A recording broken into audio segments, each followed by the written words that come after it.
Hallo ihr lieben Rapture-Fans und alle, die es werden möchten. Ich bin Ilja und habe heute wieder ein neues Video für euch. Wir werden hier auf unserem Kanal mehrere Videos machen, die euch den Einstieg in die Regeln von Rapture so einfach wie möglich gestalten sollen. So könnt ihr dann zusammen ein kurzes Video zur Regelerklärung anschauen und dann direkt ins Spiel starten und braucht nicht erst ewig die Regeln zu wälzen. Heute soll es um die Profilkarte von Einheiten gehen und die dazugehörigen Grundregeln. Jede Miniatur bei Rapture gehört zu einer Einheit und es gibt verschiedene Einheitentypen. Jeder Einheitentyp hat dabei sein eigenes Symbol, das auf der Profilkarte oben links dargestellt ist. Die klassische Einzelminiatur bei Rapture ist ein Held bzw. eine Heldin. Diese agieren für sich alleine auf dem Spielfeld. Dazu gibt es bei Rapture noch Verbände. Diese bestehen aus einem Anführer, wie unser Steve und Adenai hier, und einem oder mehreren Gehilfen. Ein Anführer, der keinen Gehilfen hat, agiert dann wiederum als einziges Modell, als Held. Alle Modelle eines Verbandes werden gleichzeitig aktiviert und können auch eigenständig Aktionen ausführen. Bei Rapture gibt es auch noch Trupps. Die repräsentieren die Hauptstreitkräfte einer Fraktion. Eine Einheit eines Trupps besteht in der Regel aus 3 einzelnen Modellen, jede mit einem eigenen Lebenspunktebalken. Zu diesen Trupps gibt es aber auch noch sogenannte Trupp-Upgrades. Dieses Trupp-Upgrade kann einem Trupp angeschlossen oder gegen ein Modell aus dem Trupp ausgetauscht werden und verändert den Trupp auf eine bestimmte Weise. Das allererste Trupp-Upgrade hier für den Malakim-Trupp, der Engel, steht auch schon in den Startlöchern und wird auch demnächst erscheinen. All diese Einheitentypen agieren und verhalten sich unterschiedlich auf dem Spielfeld und bringen so weitere taktische Tiefe mit sich. Auch ist es wichtig zu wissen, in meiner Kampfgruppe, die ich mir zusammenstelle, darf ich jeden Helden und jeden Verband jeweils nur ein einziges Mal mitnehmen. Bei Trupps kann ich aber auch 2 gleiche Trupps mit ins Feld führen, wie zum Beispiel hier die New World Order, die könnte dann auch 2 Railgun-Trupps aufstellen. Zu den Regeln von Verbänden und Trupps werden wir aber auch noch ein separates Erklärungsvideo machen und euch die verschiedenen Einheiten mit kurzen Videos hier auf unserem Kanal vorstellen. Oben rechts auf der Karte ist die Fraktion dargestellt, zu der die jeweilige Einheit gehört. Die Kampfgruppe darf nur aus Einheiten einer Fraktion bestehen. Ausnahme hier bilden die Söldner, die einer Kampfgruppe hinzugefügt werden dürfen. Die Söldner dürfen aber nie mehr als die Hälfte der Punktekosten einer Kampfgruppe ausmachen. Unten links auf der Profilkarte sind die Aktionspunkte mit grüner Zahl und die Reaktionspunkte mit der roten Zahl dargestellt. Diese zeigen mir an, wie viele davon ich pro Runde zur Verfügung habe, um Aktionen oder Reaktionen damit zu bezahlen, auch hier mit diesen Markern. Ihr erinnert euch vielleicht an unser letztes Video. Bei Rapture werden insgesamt 6 Runden gespielt und am Anfang einer jeden Runde werden diese Punkte wieder aufgefüllt, sodass ich sie wieder zur Verfügung habe. Als Aktionen kann ich dabei Bewegungen ausführen, schießen, im Nahkampf zuschlagen, Fertigkeiten ausführen, mit Missionszielen oder mit Gelände interagieren, um so mal die gebräuchlichsten zu nennen. Ganz wichtig dabei, die 3 Hauptaktionen, Bewegen, Schießen und Nahkampf, darf ich pro Runde nur jeweils maximal 2-mal einsetzen. Wenn ich also beispielsweise 3 Aktionspunkte zur Verfügung habe, darf ich schießen, mich bewegen, nahkämpfen oder mich einmal bewegen und 2-mal schießen. Ich kann mich aber nicht 3-mal bewegen oder auch nicht 3-mal schießen. Unten rechts auf der Profilkarte sind die Punkte dargestellt, die eine Einheit kostet. Bei Rapture besteht eine Kampfgruppe aus 100 Punkten. Mit diesen 100 Punkten kann ich mir meine Kampfgruppe aus verschiedenen Einheiten meiner Fraktion zusammenstellen, ganz nach Belieben und Spielstil. Aus unserem letzten Video wisst ihr auch, dass es bei Rapture darum geht, Siegpunkte zu sammeln. Diese Siegpunkte bekomme ich zum Beispiel für das Erfüllen meiner Missionsziele oder auch das Ausschalten gegnerischer Einheiten.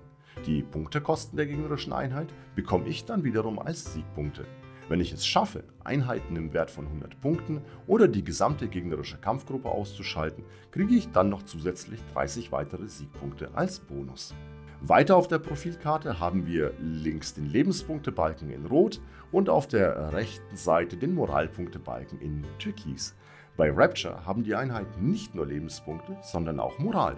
Wenn ich Verwundungen oder Moralschaden erleide, werden die entsprechenden Balken von oben nach unten ausgekreuzt. In einigen Feldern sind Mali angegeben. Es können aber auch mal Boni sein, die jeweils dann aktiv werden, wenn dieses Feld ausgekreuzt wird. Sollte aber zum Beispiel ein Lebenspunkt mit einem Malus wieder geheilt werden, wird auch dieser Malus wieder inaktiv. Sobald der letzte Lebenspunkt ausgekreuzt wurde, wird die Einheit als Verlust vom Spielfeld entfernt. Falls der letzte Moralpunkt ausgekreuzt wird, fängt meine Einheit sofort an zu fliehen. Diese kann ich dann zwar wieder sammeln, indem ich mit einer anderen Einheit in Base-Kontakt mit dir laufe, solange aber bis ich das nicht gemacht habe, kann die fliehende Einheit nicht am Kampfgeschehen teilnehmen. Die Grafik hier unten ist übrigens eine reine Grafik und zählt auch nicht als Lebens- oder Moralpunkt. In der Mitte der Einheitenkarte seht ihr die grafische Visualisierung des Charakters, dazu der Name und unter dem Namen den Einheitentitel.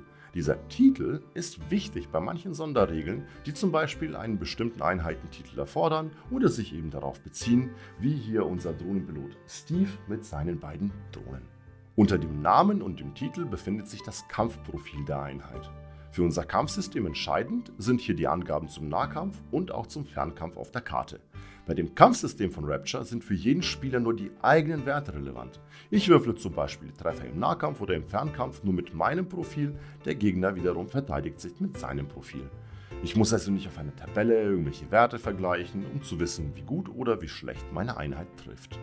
Die Nahkampfwerte sind hier auf der linken Seite dargestellt mit dem Schlagring als Symbol.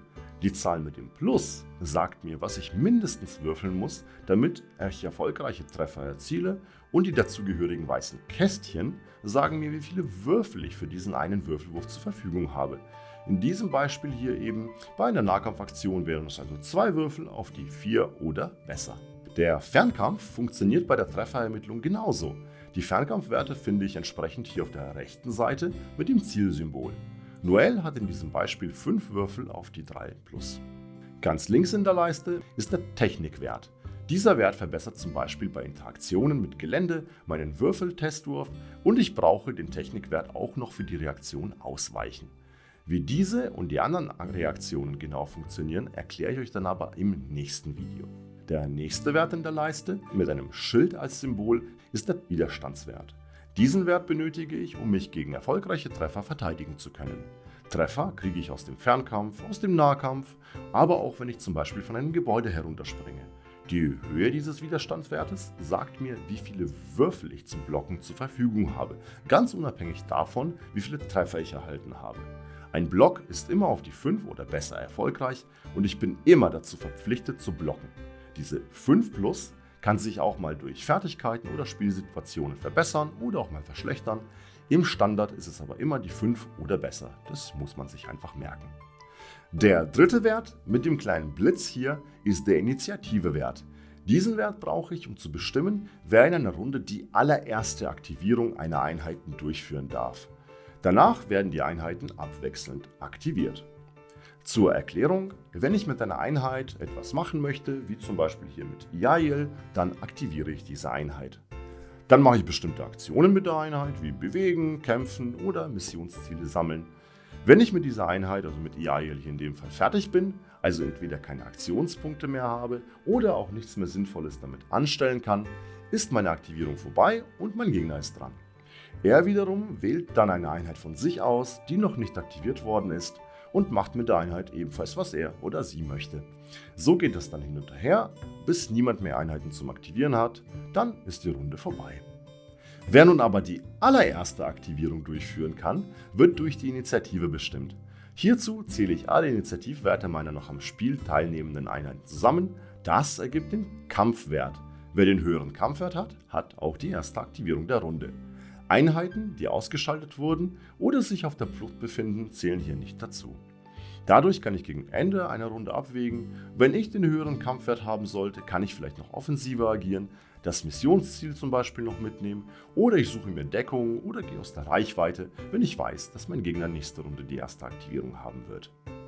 Das kann sich so im Spiel immer wieder wenden und sorgt für zusätzliche Dynamik, wenn Einheiten zum Beispiel bei den Mali im Lebenspunkte- oder Moralbalken auch mal Initiative verlieren oder ganze Einheiten ausgeschaltet werden und nicht mehr mit in die Berechnung mit eingehen. Ich würfle also nicht einfach nur am Anfang vom Spiel einen Würfel und der bestimmt für den Rest des ganzen Spiels, wer dann zuerst dran ist. Der letzte Wert in dieser Zeile ist der Bewegungswert in Zentimetern. Wie ihr wisst, messen wir bei Rapture alles in Zentimetern.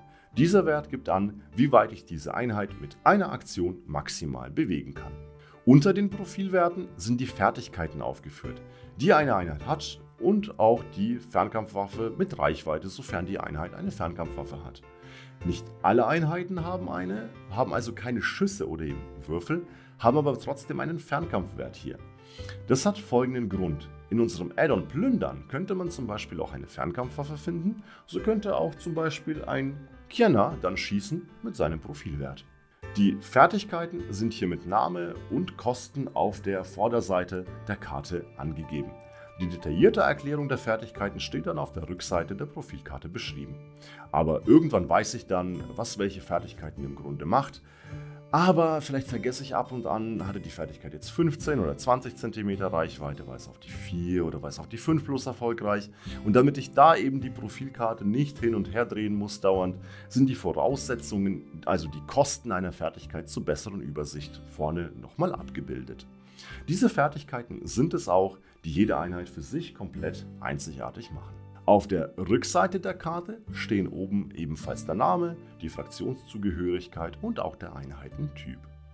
Unten auf der Karte ist immer ein kleiner Flufftext abgedruckt, also entweder ein Zitat, Trivia, vielleicht auch mal eine Anspielung oder ein Easter Egg. Da wünschen wir euch viel Spaß beim Erkunden, könnt ihr uns auch gerne schreiben, was ihr so entdeckt habt. Dazu steht in der Fußnote drin, auf welcher Basegröße die Einheit positioniert werden muss und auch die Versionsnummer der Karte. Diese ist für die potenziellen Errater wichtig, die über die Zeit vielleicht kommen könnten, damit man immer den Überblick behält, was die aktuellste Karte und Version einer Einheit ist.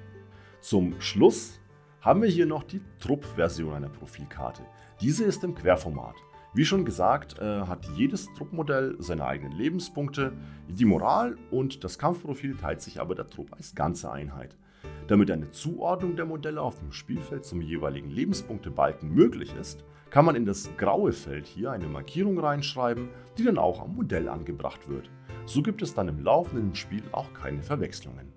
Das war also nun ein detaillierter Einblick in die Profilkarten und auch die dazugehörigen Grundregeln. Das nächste Mal geht es dann mit Sichtlinien, Messen, Kampfsystem, Aktionen, Reaktionen und auch Deckung weiter. Für heute war es das aber von mir. Danke fürs Anschauen, falls es euch gefallen hat, lasst uns ein Like da, folgt uns auf unserem YouTube-Channel und auf Social Media und kommt in unser Discord. Die Links dafür findet ihr wie immer in der Beschreibung hier unter diesem Video. Teilt dieses Video an eure Freunde, so fällt euch der Einstieg in eine spontane gemeinsame Runde Rapture am Abend wesentlich leichter. Postet eure Spielberichte in unserem Discord-Kanal und benutzt auf Facebook oder Instagram immer den Hashtag RaptureTheGame bei Posts zu Rapture. Macht's gut und bis zum nächsten Mal in der Welt von Rapture.